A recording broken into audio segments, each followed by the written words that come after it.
80% बेटियों का घर बिगाड़ने में माताओं का हाथ होता है। 80% बेटियों का घर बिगाड़ने में उनकी खुद की माताओं का हाथ होता है। अगर आप फोन पे 2-2 घंटे बात करोगी ना बेटियों से, क्या खाया, क्या कर लिया, क्या पहना है, बाजार गई थी, पति कहाँ गए, सास क्या कर रही है, ननद ने किस तरीके के कपड़े पहन रखे, तुम शादी में जाओगी या नहीं, वो मतलब कुछ भी जो बात करनी भी नहीं है वो भी करोगी। पूरी लोकेशन वहां की तुम्हें चाहिए, तो ये ठीक नहीं है। आप अपना घर संभालिए और वो अपना घर संभालेंगे। जरूरी नहीं है कि अरे बेटी है, आप समझदार है। कुछ लोगों को तो मैंने देखा है, अगर बेटी कुछ गलती कर दे तो बेटी को नहीं डांटते और ससुराल वालों को ताने देंगे, बोलेंगे अगर बेटी को कुछ हुआ ना तो पूरा घर जेल में डलवा देंगे। भाई शादी क्यों की थी जब जेल में ही डलवाना था? तो और ऐसे फोन करेंगे, बोले तू आग लगा लेना, तू फांसी लगा लेना, तू जहर खा लेना, मैं देख लूंगा सबको। हाँ, मैं ये नहीं कहती आपको बेटी प्यारी नहीं है, मैं भी किसी घर की बेटी हूं, लेकिन एक नियम बनाओ। जब बेटी सामने हो ना तो बेटी को समझाओ कि अच्छे से रहना, ससुराल में कुछ भी नहीं करना ऐसा वैसा। लेकिन जब तुम्हें लगे कि ससुराल वालों की गलती है तो ससुर को और अपने मतलब जेठ जो भी हो और उसके पति को अकेले में ले जाकर के समझा दो कि मेरी बेटी को कष्ट मत देना, अगर कष्ट हुआ तो हमसे बुरा कोई नहीं होगा। अकेले में समझाइए, बेटी के मुंह पे कुछ भी नहीं बोलना है। हमारा और आपका ये धर्म है, क्योंकि पिता को देखा होगा एक बाप अपनी बेटी की आंखों में आंसू शादी से पहले भले ही देख ले, लेकिन शादी के बाद कभी नहीं देख सकता। और ये हमेशा याद भी रखना, आप कहीं भी निमंत्रण खाने जाएं और वहां भोजन अच्छा न बने तो कह सकते हो, लेकिन कोई बाप अपनी बेटी की शादी कर रहा है ना, तो वहां अगर आपको भोजन स्वादिष्ट न लगे तो आपको वहां बुराई करने की जरूरत नहीं है, क्योंकि पिता अपनी पूरी जिंदगी की कमाई अपनी बच्ची की शादी में लगाता है। महाराज विदा कर रहे हैं, समझाया बेटी को, आन मान सम्मान इसी में आप अच्छे से जाइए। बड़ा दहेज दिया, बड़ा धन दिया। और हमारे भारत देश में दहेज की बड़ी अजीब सी प्रथा है। हमारे भारत देश में दहेज की एक अजीब सी प्रथा है। मैं आपसे कहती हूं दादा, आप अपने बेटे को इतना पढ़ाइए, आप अपने बेटे को इतना पढ़ाइए और इतना काबिल बनाइए जो दहेज लेने की जरूरत न पड़े, और बेटी को इतना पढ़ाइए, इतना काबिल बनाइए जो दहेज देने की जरूरत न पड़े। बोलिए गोविंद भगवान की। लिखा है दादा, ओ दहेज के ठेकेदारों, तुम्हें अकल कब आएगी, और ये दहेज की बीमारी भारत से किस दिन जाएगी।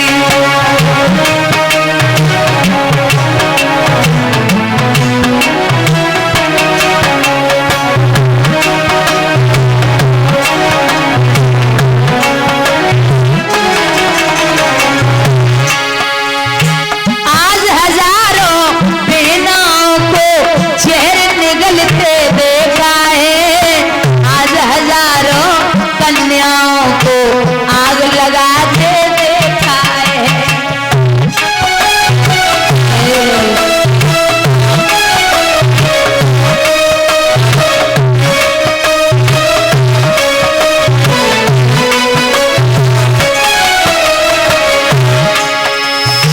आज हजारों बहनों को ट्रेन से कटते देखा है, आज हजारों महिलाओं को फांसी लगाते देखा है।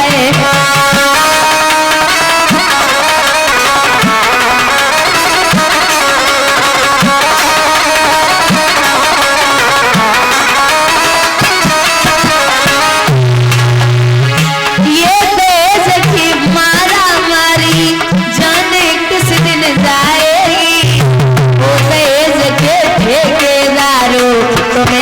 ससुराल कब आएगी।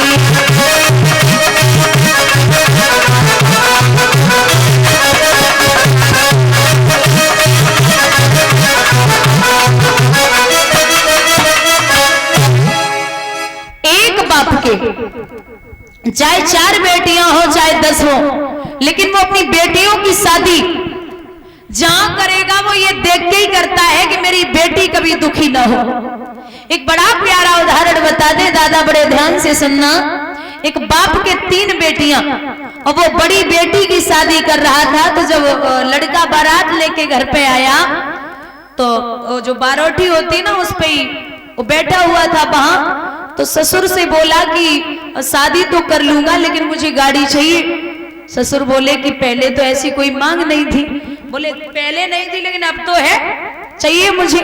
ससुर बोले लाला हमारे 3 बेटियां हैं ना और बड़ी बेटी की शादी कर रहा हूं, अगर बड़ी को दूंगा ना तो 2 और छोटी है उनको भी देनी पड़ेगी और हमारी 20-25 हजार की नौकरी है, इतना धन नहीं है जो मैं दे पाऊं। बोले नहीं, अगर नहीं दोगे तो बारात वापस ले जाऊंगा।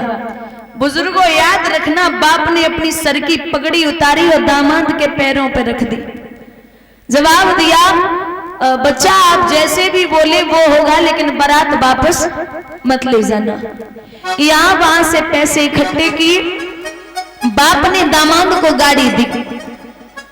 दामाद जी जब सुबह शादी के बाद अपनी पत्नी को लेके घर पे पहुंचे तो कुछ वहां की रस्म थी। शादी के बाद लड़का पत्नी को लेके मंदिर जाता था, तो पत्नी को बिठाया गाड़ी में और साहब गाड़ी चलाने लगे स्वयं। अब गाड़ी बड़ी तेज भगा रहे हैं तो पत्नी बार बार रोक रही, महाराज धीरे चलाइए धीरे चलाइए, अरे इतनी चलानी भी नहीं आती, आप आराम से चलिए। अब खुद के बाप को पैसा लगो हो तब तो वे धीरे चलाए, है ना। खुद के बाप का लगा हो तब तो वो धीरे चले, खुद के बाप का तो लगा नहीं है, टूट भी जाएगी तो फर्क नहीं पड़ता। बोले महाराज धीरे चलिए, लेकिन साहब ना माने। जब मंदिर के पास पहुंचे तो एक विकलांग भिखारी रोड क्रॉस कर रहा, मतलब सड़क पार कर रहा था। सड़क पार करते समय अब बेचारा चल नहीं पा रहा था तेज। अब गाड़ी इतनी तेज है, जब तक कंट्रोल की तब तक भिखारी के छूने से बची। साहब ने खुद की गलती नहीं मानी, आग बबूला हो गए। बोले क्यों रे, लंगड़ा तो है, अंधा भी हो चुका, अरे इतनी बड़ी गाड़ी दिखाई नहीं दी तुझे, अरे तू मर जाता तो तेरे रोने वाले नहीं थे, लेकिन अगर गाड़ी टूट जाती इसका हर्जाना कौन तेरा बाप देता। भिखारी हाथ जोड़ा, साहब गलती हो गई, माफ कर दो ना। बोले ऐसे कैसे माफ कर दूं, अरे गाड़ी टूट जाती तो क्या होता। पत्नी शांत कर रही, महाराज शांत हो जाइए, ऐसे गुस्सा नहीं करते। पत्नी ने 100 रुपए निकाले और भिखारी को दे दिए। पत्नी ने अब एकदम से चिल्ला के जवाब देने लगा पति, तू पागल है क्या, तेरे जैसे लोगों ने भिखारियों के दिमाग खराब किए, अरे ऐसे पैसे देने की क्या जरूरत थी। पत्नी ने पति का चेहरा देखा और जवाब दिया, महाराज जबान संभाल के बात करिए। क्यों, क्योंकि ये तो रोड का भिखारी है, इसके पास पैसे नहीं है और विकलांग के गरीब है, इसके पास धन नहीं है, लेकिन तुम्हारे पास तो धन सही सलामत है, घर से ठीक ठाक हो, विकलांग को ना तुम मंडप के नीचे बैठ के मांगो तो तुम्हें शर्म नहीं आती, तुम्हारे पास तो सब कुछ है। अरे ये रोड पे खड़े होके मांग रहा है, तुम मंडप के नीचे बैठ के मांगते हो। भिखारी सभी क्वालिटी अलग अलग है, बोलिए गोविंद भगवान की। चाहे मंदिर के अंदर खड़े होके मांगिए, चाहे रोड पे खड़े होके मांगिए, और चाहे मंडप के नीचे बैठ के मांगिए, बोलिए कन्हैया लाल की। यहां कहा है लाड़ो, जाइए। तो आज मां जवाब देती है,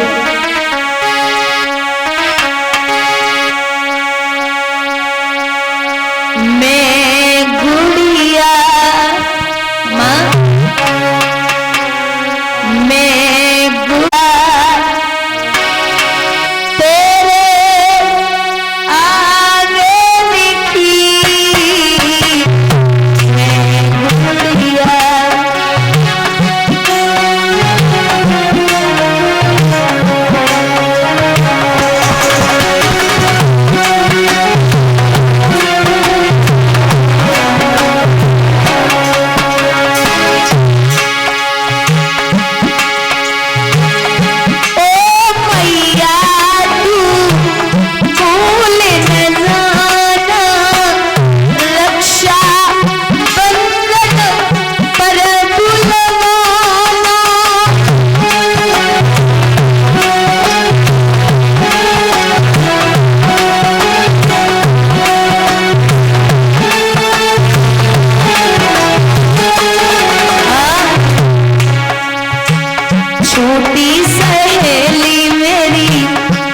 छुपन की मैं गुड़िया आंगन की मैं गुड़िया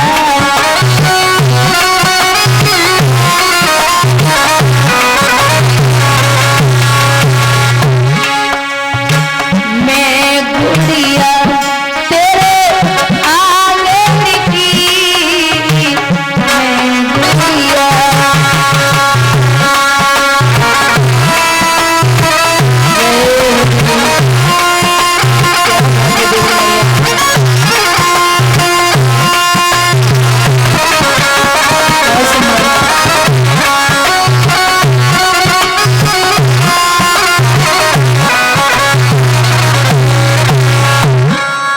विदा किया। माँ जब कैलाश पर्वत पे आई तो मैया ने जवाब दियो, बाबा पिछला जन्म तो जैसे तैसे मैंने काट लिया, लेकिन अब महल बनवाओ।